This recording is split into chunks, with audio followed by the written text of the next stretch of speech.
American navy USS Plainview নামে এমন একটা জাহাজ তৈরি করে যেটা লঞ্চ হওয়ার আগেই সোভিয়েত ইউনিয়নের চোখের ঘুম কেড়ে নিয়েছিল।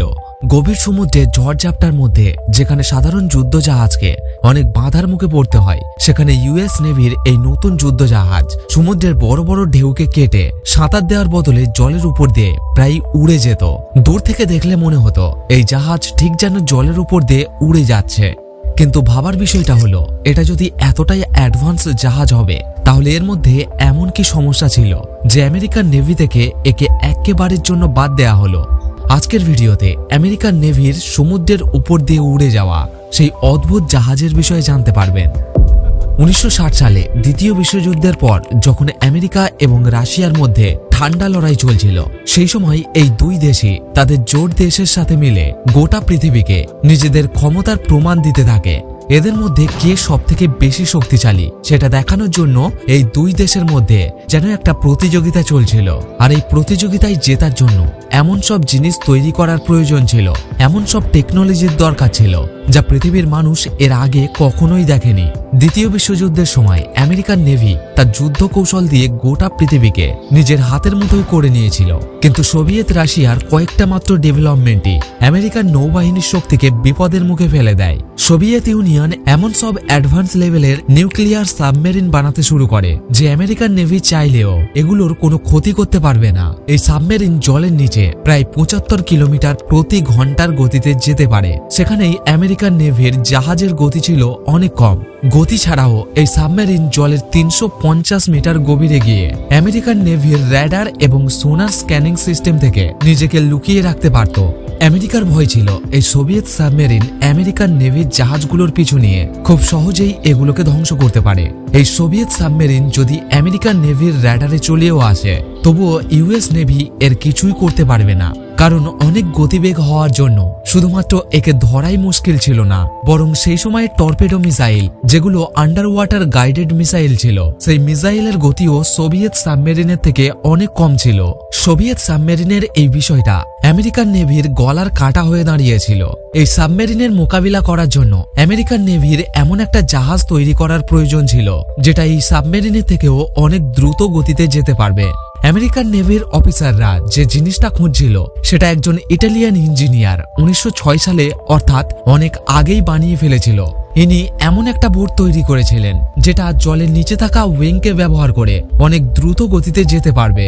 এই আন্ডার ওয়াটার উইং বোটের নিচের দিকে লাগানো থাকতো। বোট যখন একটু গতি পেত তখন জলের প্রেসার এই উইংকে জলের উপরের দিকে তুলে দিত। বোটের বডি জল থেকে বাইরে বের হয়ে যেত, শুধুমাত্র উইংই জলের সঙ্গে কানেক্টে থাকতো, যে জন্য জলের কারণে তৈরি হওয়া ঘর্ষণ অনেক কম হয়ে যেত, ফলে বোট অনেক দ্রুত গতিতে যেতে পারত। এই ডিজাইনকে হাইড্রোফয়েল নাম দেওয়া হয়েছিল। 1906 সালে হাইড্রোফয়েলের ইনভেনশনের পর ধীরে ধীরে এটা আরো অ্যাডভান্স হতে থাকে। 1950 সালে এই টেকনোলজি কমার্শিয়াল ইয়ট এবং বোটেও ব্যবহার করা হয়েছিল।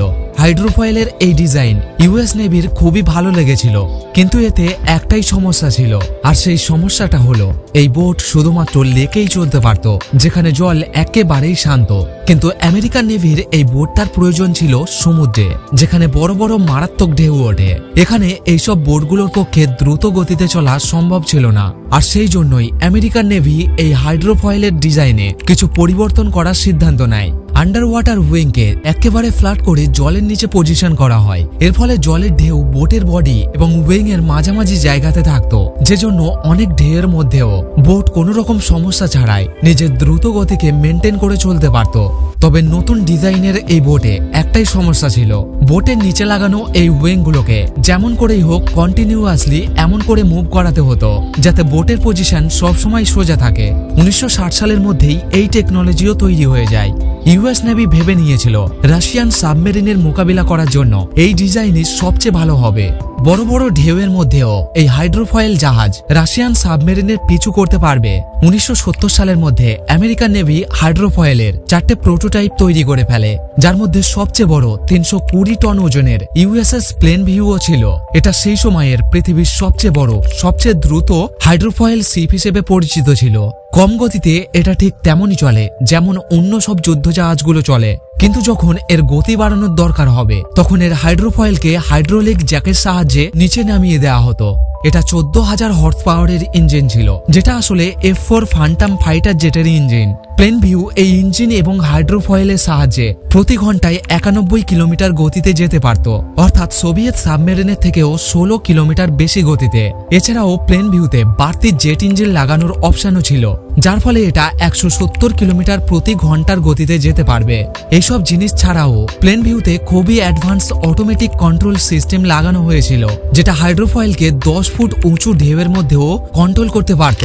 আমেরিকান নেভি প্রচুর টাকা খরচ করে এই 4টে হাইড্রোফয়েল শিপকে রেডি করে, কিন্তু এর কনস্ট্রাকশনে প্রয়োজনের তুলনায় অনেক বেশি সময় লেগে যায়, প্রায় 14 বছর। এরপর 1974 সালে যখন একে রেডি করা হয়, ততদিনে অন্য ধরনের টেকনোলজি চলে এসেছিল, যাতে সাবমেরিনকে ট্র্যাক করে হেলিকপ্টারের মাধ্যমে তার উপর টার্গেট করা যেত।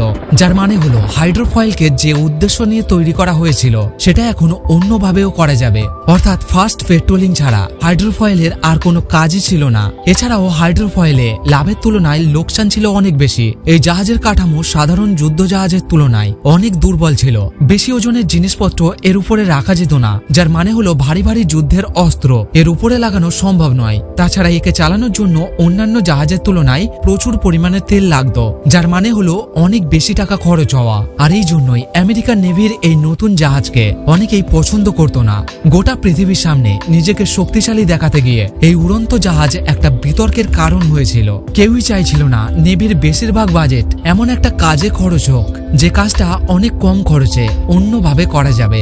কিন্তু যেহেতু ঠান্ডা লড়াইয়ে গোটা পৃথিবীকে কিছু একটা করে দেখাতে হবে, সেই জন্যই 6টা হাইড্রোফয়েল জাহাজকে কোস্টাল এরিয়াতে পেট্রোলিং করার জন্য রেডি করা হয়, যাদের পেগাসাস ক্লাস হাইড্রোফয়েল নাম দেওয়া হয়। 10 বছর ধরে এই জাহাজ ইউএস নেভিতে কাজ করে। এরপর 1991 সালে সোভিয়েত ইউনিয়ন ভেঙে যায়, ঠান্ডা লড়াইও বন্ধ হয়, যার ফলে 1994 সালে এই জাহাজকে আমেরিকান নেভি থেকে একেবারের জন্য বাদ দেওয়া হয়। যে জাহাজ এক সময় জলের উপর দিয়ে উড়ে যেত, আজ অস্ট্রেলিয়ার উপকূলে এই জাহাজ পড়ে নষ্ট হচ্ছে। তো আশা করি বন্ধুরা ভিডিওটা আপনাদের ভালো লেগেছে। ভিডিও ভালো লাগলে ছোট্ট একটা লাইক করবেন। ভিডিওটি দেখার জন্য অসংখ্য ধন্যবাদ।